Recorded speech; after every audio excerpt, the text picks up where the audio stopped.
Hi guys, today we are going to lay down the base, the foundation for the building that we are going to construct in our future videos in regards to resistance training and weight training. So guys, here we are looking at muscular development. Here we are looking at that aesthetic, how do you train for that aesthetic look, the stage look. I'm not talking about strength and power.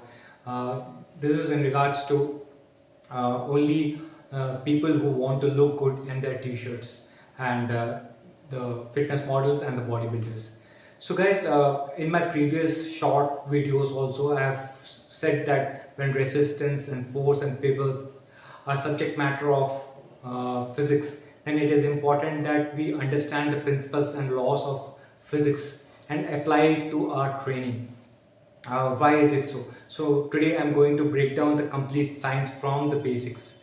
So imagine that today you're going to the gym in the evening, and then after a good warm up you are going to train your biceps. So the first thing that you do is to warm up with a bicep dumbbell curl. So there, as per you, there is only one object in your hand, but as per me there are two objects right now in the universe. That is, the first one is the dumbbell in your hand, and the second one is the gravity.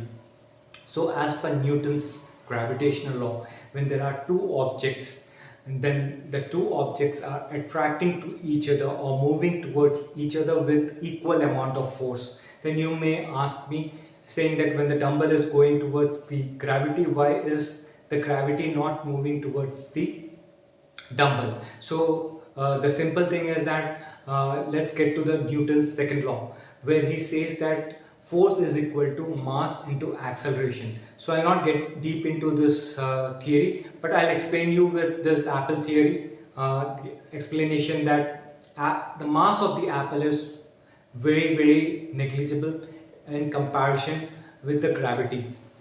So there is only one variable that is left, that is the acceleration. So the acceleration of apple towards the gravity is much faster than the acceleration of gravity towards the apple. The same way, we are all pulling towards the gravity, and the gravity's mass is accelerating towards us, towards the object, but it is not at that pace. So now we are clear with this particular jargon, right? So next we are going to get into is the direction of resistance. Now the source of the resistance, we know that it is gravity.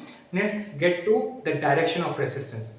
So guys, when you are lifting a dumbbell, okay, in the previous video I have shown 4 exercises with weights in a particular position that we are very comfortable with for holding on for a very long time. So if you take those exercises as examples, so let's say that I am there is 120 kgs, that is 250 pounds on my upper trapezius, and this is a starting point. So what if you go to the end point that is perpendicular to the gravity, and you just be there in an isometric position?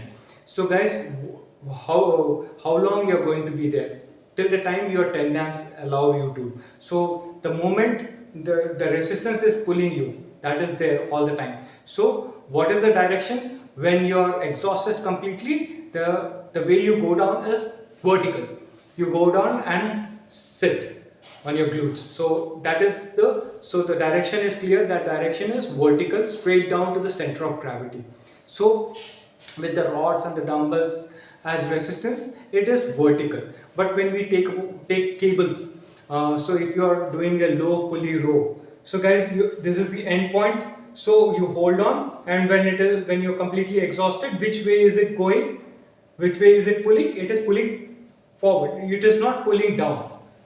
So the resistance is towards the front side. So there is a difference between the resistance with cables and resistance with dumbbells and rod. So guys, now we have understood direction of resistance, source of resistance.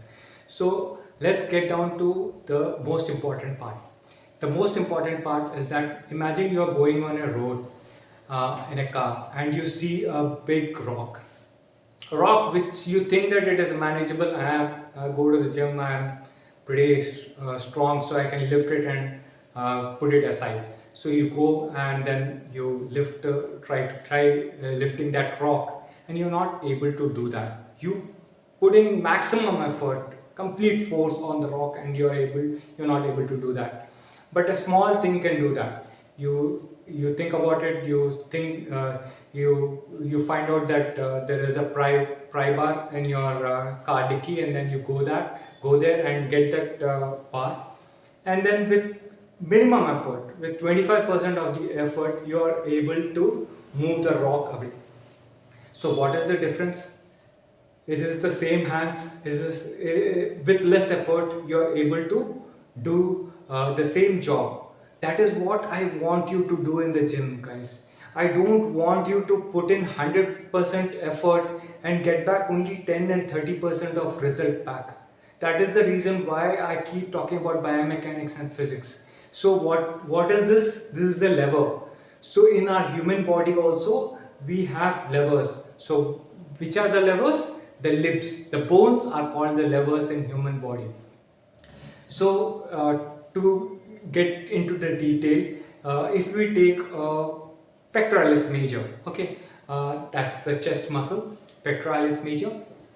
The origin is at clavicle, sternum, and costal, that is cartilage of ribs 1 to 7, and the insertion is on the humerus. So guys, what I'm trying to tell you is that origin is somewhere else, the insertion is somewhere else, and when you're doing a chest press, barbell rod with the barbell rod or dumbbell, the load is in your hand, which is far away from the muscle that you are trying to stimulate.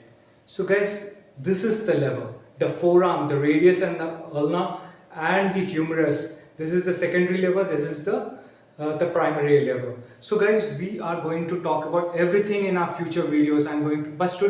But today I'm going to explain the first principle. So we are getting down close to that first principle. So now we have understood about the source of resistance. You have understood about the direction of resistance, and now we have understood about the human body bones as levers. So guys, the principle is whenever the lever is parallel to the direction of resistance, then the load on the targeted muscle is 0. So that is what I am trying to explain to you from a very long time.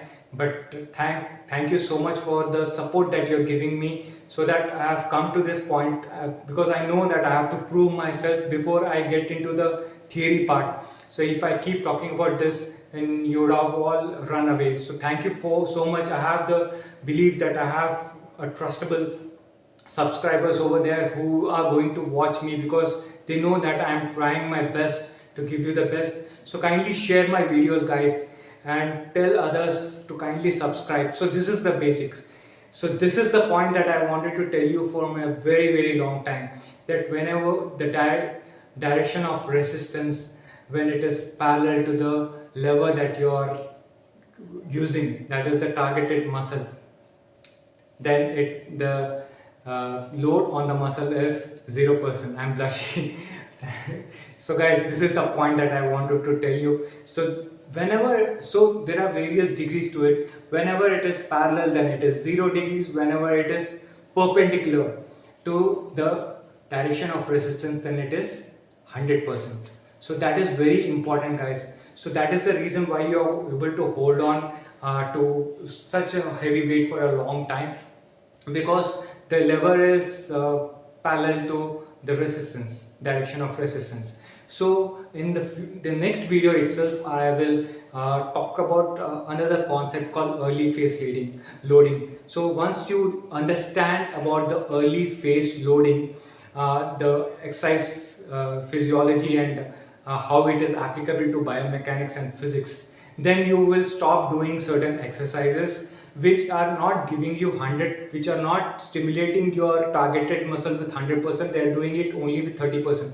That is, if it is 100% here perpendicular and only 0%, so in between it is 50%. So some of the guys with heavy weights are doing this, and some of the guys are doing this, quarter reps, half reps, whatever reps.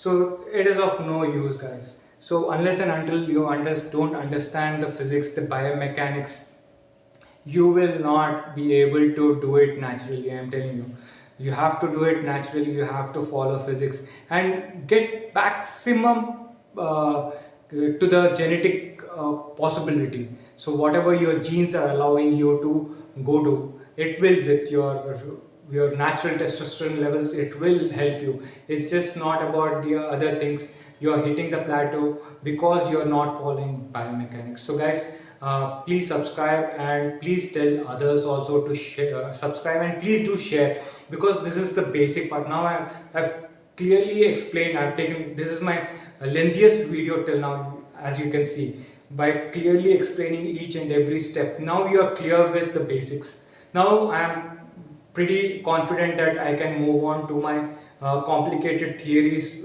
regarding physics and biomechanics, so that I will explain it in a very simple way like I did today. So guys, share it as much as possible and tell others to follow whose goal is to build muscle and have that aesthetic look. Thank you so much, guys, for the support. Keep supporting. I'm going to come up with very good news in the future about the number of views that I'm getting, and very encouraging analysis from YouTube Studio. It's all because of you guys, because you have been supporting me from day one when I had 0 subscribers and 0 views. So keep supporting and keep encouraging me. Thank you so much, guys.